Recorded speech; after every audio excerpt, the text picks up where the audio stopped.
wanted to begin lifting heavier weights, week by week you will add a little bit of weight on to your repetitions. Am I right about it? Anybody go to the gym?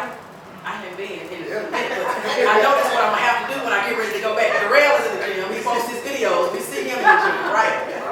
But if you wanted to reach a new set point of the weight that you could bench press, you would add a little bit of weight, and you may stay with that weight 1 week, 2 weeks, and then the next week you'll add a little bit of weight. And so what God is saying is that we are going to have to go after him and add a little bit more prayer time, a little bit more fasting, a little bit more meditation, a little bit more just leaning into God and inviting God into every part of our life if we want to go higher in God. Because in this season, to handle your enemies, to slay your Goliath, you got the giant slayer in the room to slay your Goliath. You're going to have to go higher.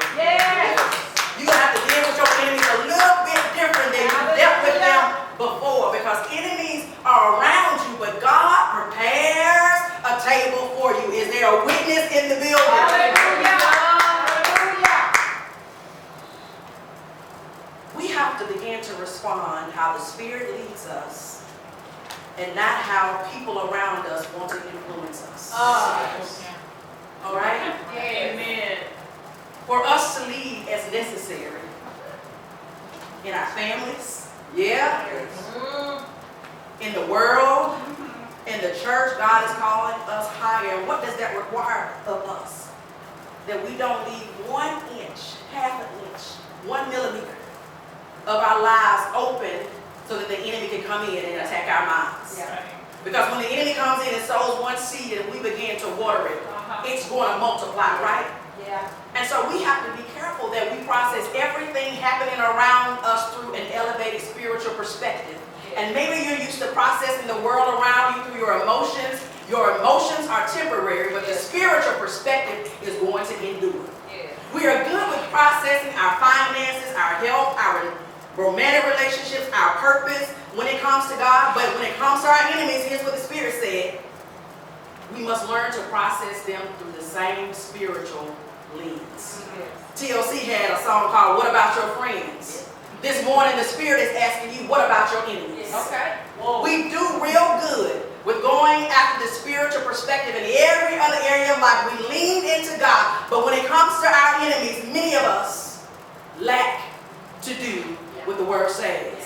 God, fix my finances. Show me the way. God, show me how to be a better mother, a better partner to this man or woman, or how to raise this child. Elevate my career. Put me in purpose. God, I'm trusting you. You have all power. But when it comes to your enemies, the prayer shifts. Oh, God, send them back to hell from where they came.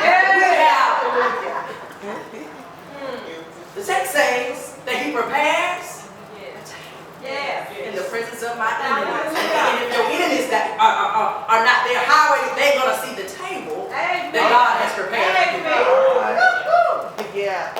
And so if God says, if I remove them, they won't see the glory of God on you.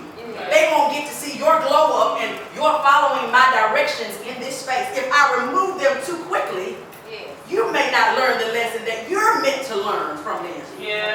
So the presence of your enemy does not negate the presence of God. Listen to me. The presence of an enemy in and around your space does not negate the presence of God. But is your spirit conditioned to tap into the presence of God more than you focus on your enemy? Is your spirit, your spiritual set point conditioned to tap into the presence of God more than you focus on your enemy? You have to condition your physical muscles to lift heavier weight.